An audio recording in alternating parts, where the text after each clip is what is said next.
When I heard my own son whisper about sending me away, something inside me snapped. In that moment, I realized I wasn't his mother anymore, just a problem to remove. And that night, I quietly began tearing their plan apart piece by piece. The patio door was slightly ajar, letting in the cool evening air and the sound of their voices. I was settled in my worn armchair, the one with the clear view of my hydrangeas, a book open but unread on my lap. It was David's tone that first caught my attention, a low, urgent whisper that carried none of the warmth he used with me.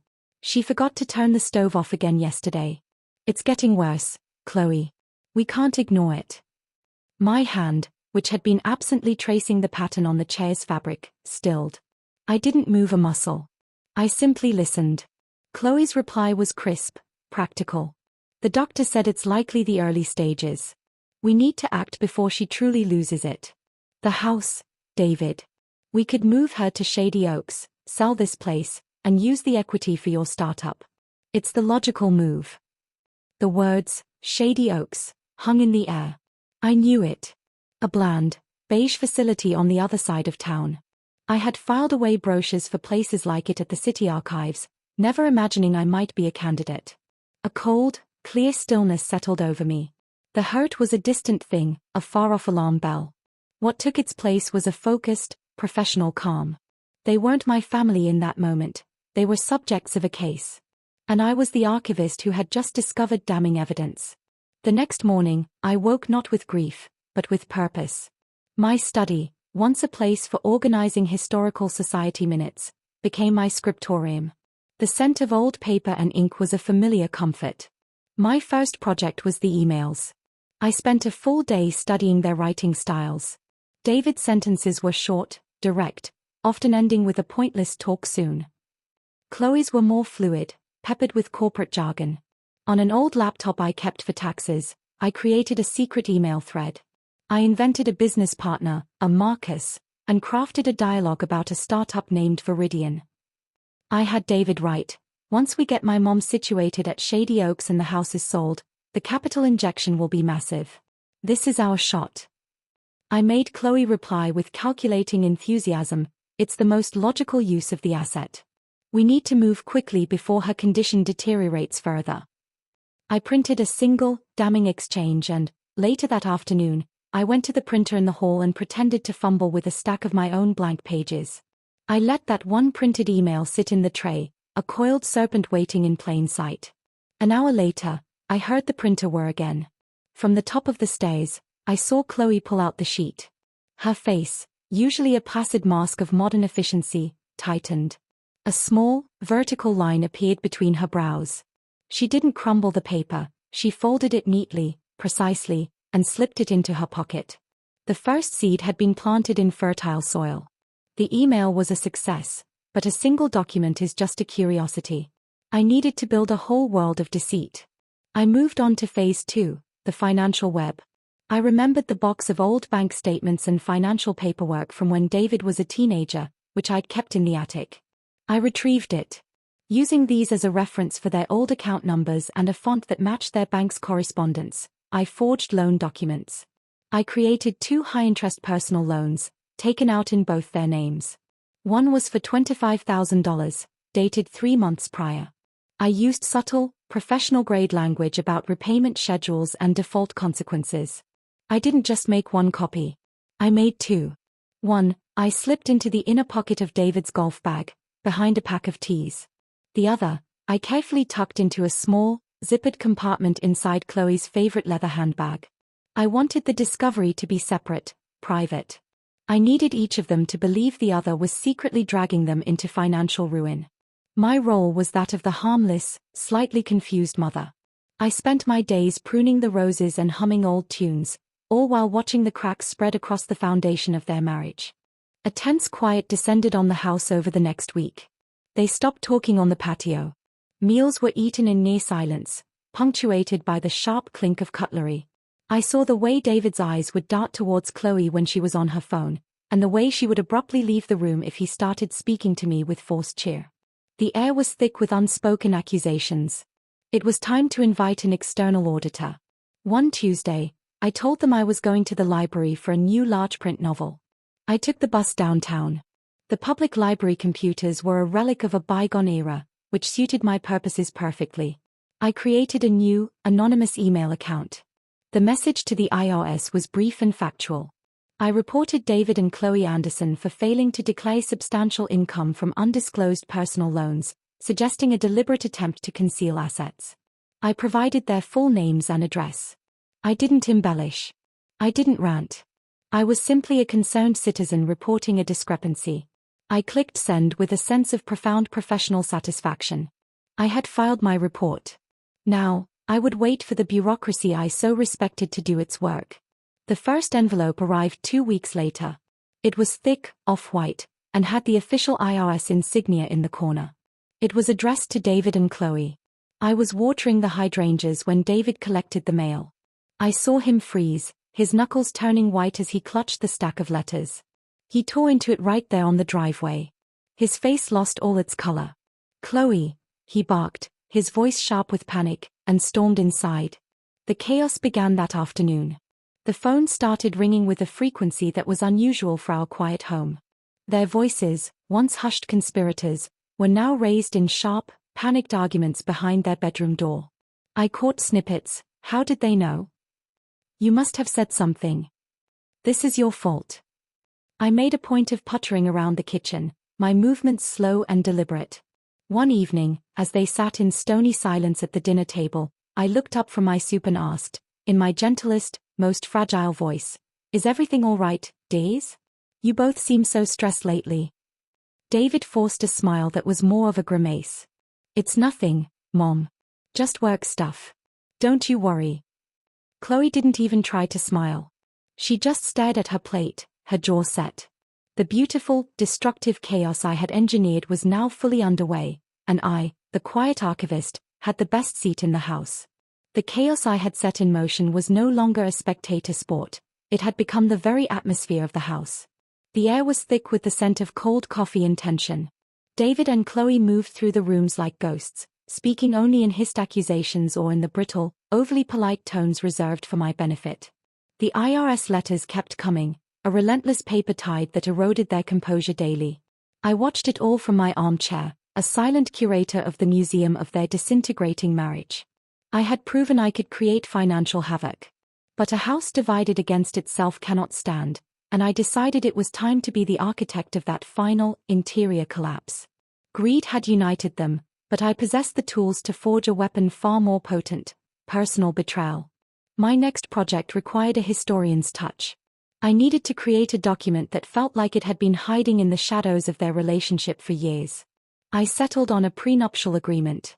In my study, I found a legal template from the approximate year of their wedding. I printed it on the slightly yellowed paper I kept for special projects, then gently aged it further by placing it on the sunniest part of the windowsill for 2 afternoons. The contents were my masterpiece of psychological warfare. I wrote clauses that were cold and brutally favorable to David. In the event of a divorce, Chloe would receive a single, token payment, a paltry sum that was an insult. She would have no claim to any future earnings, including from his hypothetical Viridian startup. I modeled David's signature from an old birthday card he'd given me, and had a fictional notary's seal neatly placed at the bottom. The document screamed one thing: you were never a partner, only a temporary convenience. I hid it in the one place I knew she'd eventually hunt for ammunition, his old metal lockbox, tucked away on the top shelf of their bedroom closet, where he kept his childhood baseball cards. He thought it was his secret treasure chest. I made it his tomb. The discovery happened on a Tuesday. The doorbell had rung, another delivery of certified mail for them. I heard David on the phone in his office, his voice strained, saying, "I don't know how they found out about that either. It's like someone is feeding them information." A few minutes later, I saw Chloe march upstairs, her posture rigid. She didn't slam the bedroom door, but closed it with a quiet, final click that was far more ominous. I knew where she was going. I busied myself in the hallway, dusting a picture frame, my ears straining. I heard the faint, metallic scrape of the lockbox being pulled from the shelf. Then, silence. A long, profound silence. When the door finally opened, Chloe emerged. She looked transformed. The corporate coolness was gone, replaced by a white, trembling rage. She held the folded prenup in one hand, her grip so tight the paper was crimped. She descended the stairs without a word, walked straight to the kitchen, and poured herself a glass of water, her hand shaking so violently the water sloshed onto the counter. She didn't see me watching. She was alone in a universe of her own fury. David, blind to the seismic shift that had just occurred, tried to salvage the wreckage that weekend. He cornered her in the kitchen on Sunday morning, his voice a desperate, low plea. I was in the adjoining sunroom, seemingly engrossed in a newspaper. "Chloe, please," he begged, "we have to stick together. The IRS, these loans, it's a nightmare, but we can fight it. Together." He reached for her hand, but she snatched it away as if burned. "Why, David?" she asked, her voice dangerously calm. "So you can protect your assets? So I can be left with nothing when you're done with me?" He misunderstood her meaning, thinking she spoke of the present mess. "This is all a mess, but we started this," he implored, his voice cracking. "We were going to move Mom out, remember? We were a team. This was our plan for our future." He was confessing to their original sin, begging for unity against the external threats, unknowingly validating the very narrative of betrayal I had written for him. As he spoke, I saw Chloe's free hand, resting on the granite countertop, slowly move. Her fingers crept towards her phone. There was a barely perceptible click as she activated the voice memo recorder. She let him continue, her silence encouraging him to dig his grave deeper. "It was just business, Chloe. A logical move. The house, the equity for my startup, we were in this together." The word logical seemed to hang in the air, echoing her own cold justification from the patio. When he finally ran out of steam, spent and looking at her for absolution, she simply picked up her phone, stopped the recording, and walked out of the room. She didn't say a word. That evening, after I heard David's car peel out of the driveway, she came to my study. The door was open. She stood there for a moment, a different woman from the one who had planned my eviction. "Evelyn," she said, her voice flat and devoid of its usual polished tone. "We need to talk. I have something you'll want to hear." She placed her phone on my desk and pressed play. My son's voice, clear and desperate, filled the quiet room, confessing to everything. I listened, my face a mask of pained surprise, while inside, a cold, triumphant certainty settled. The witness had come forward. The case was now airtight. Chloe's phone sat between us on the desk, a small, black rectangle that held my son's confession. The recording had ended, but the words seemed to linger in the air of my study, staining the quiet. I looked from the phone to Chloe's face. The rage was still there, but it had been refined into something harder, more determined. She wasn't seeking my comfort, she was proposing a transaction. "I want a divorce," she stated, her voice clean and sharp as a scalpel. "Help me, and this is yours. You can use it to protect yourself, and this house, from him." I nodded slowly, the motion feeling both heavy and inevitable. The archivist had not only found a key witness, the witness was now offering to become a co-conspirator. "I'll call Margaret," I said, mentioning my lawyer's name. "We'll need to arrange a meeting." Margaret Reed had handled my late husband's estate. She was a woman in her 60s with a no-nonsense demeanor and eyes that missed nothing. 2 days later, she sat in my study, a yellow legal pad on her knee. I played the recording for her. She listened without a flicker of emotion, her pen occasionally jotting a note. When it finished, she placed the pen down precisely. "Well," she said, her tone dry and factual. "That is unequivocal. We devised our strategy. This wasn't about sending David to jail. It was about securing my home and my future. We would use the recording as leverage, proof of his intent to financially exploit and defraud me." Margaret drafted a letter, inviting him to a meeting to discuss the current family situation. She assured me his own attorney would advise him to attend. The stage was set for the final act. David arrived alone, looking like he hadn't slept in a week. He forced a smile when he saw me. "Mom, what's this about? Margaret's here." His voice was all false cheer. He didn't even glance at Chloe, who stood by the window, a silent statue. Margaret didn't offer him a seat.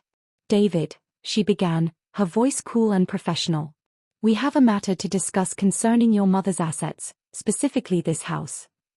David's face flushed. "What about it? Is this about the IRS? Because I can explain," Margaret cut him off. This is about a conversation you had with your wife. She picked up my tablet and pressed play. David's own voice, pleading and desperate, filled the room. We were going to move Mom out, remember? We were a team.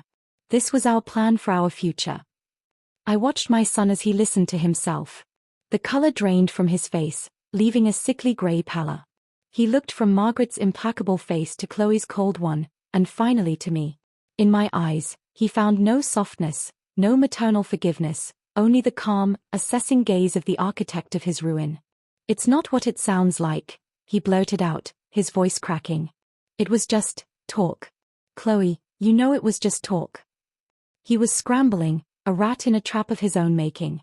Margaret let him squirm for a moment before speaking.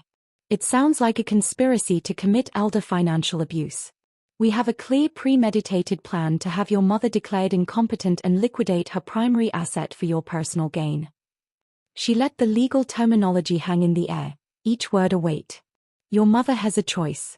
She can file a civil suit for restitution and report this to Adult Protective Services, or you can sign over any and all perceived interest in this property to her, immediately and irrevocably. The silence in the room was absolute. David looked broken, his shoulders slumping. He was a man who had always believed he was the smartest person in the room, and the realization that he had been so thoroughly outmaneuvered was a physical blow. His lawyer, when consulted by phone, advised him to sign. Defeated, terrified of the public scandal and legal battle, he scrawled his signature on the documents Margaret produced. The pen scratched against the paper, a sound like a final period at the end of a long, ugly sentence. My house was truly, legally, mine again. The following week was a study in quiet dismantling. David moved through the house like a ghost, packing his belongings into cardboard boxes. The tension was gone, replaced by a hollow silence. On the day he was to leave, he stood in the foyer, a single suitcase at his feet. The rest of his things were already in a storage unit. Mom, he said, his voice thick with emotion. I'm so sorry. I don't know what happened. It was a mistake. A terrible mistake. He looked like the little boy who had broken my favorite vase, expecting a scolding but then forgiveness. I looked at the man he had become, the man who had so easily discussed depositing me in Shady Oaks. The love I felt was a distant, aching memory, buried under the cold, hard facts of his betrayal. You made your choices, David, I said, my voice steady and quiet. Now you must live with them. Do not come back.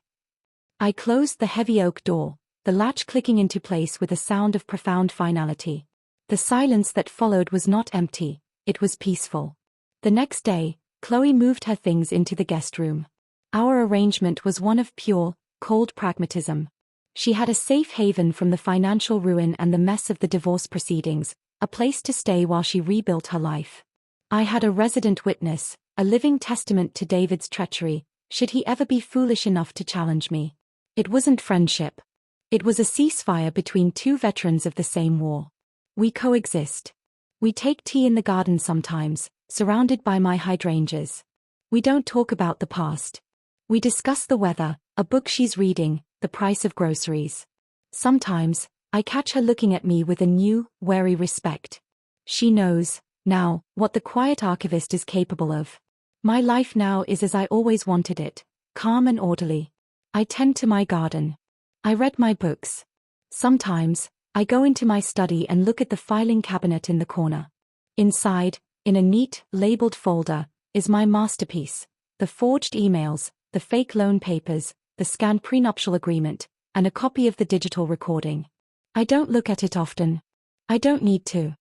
The proof of my victory isn't in the documents, it's in the quiet of my home, the title in my safe, and the profound, unshakable peace that comes from knowing I rewrote the ending.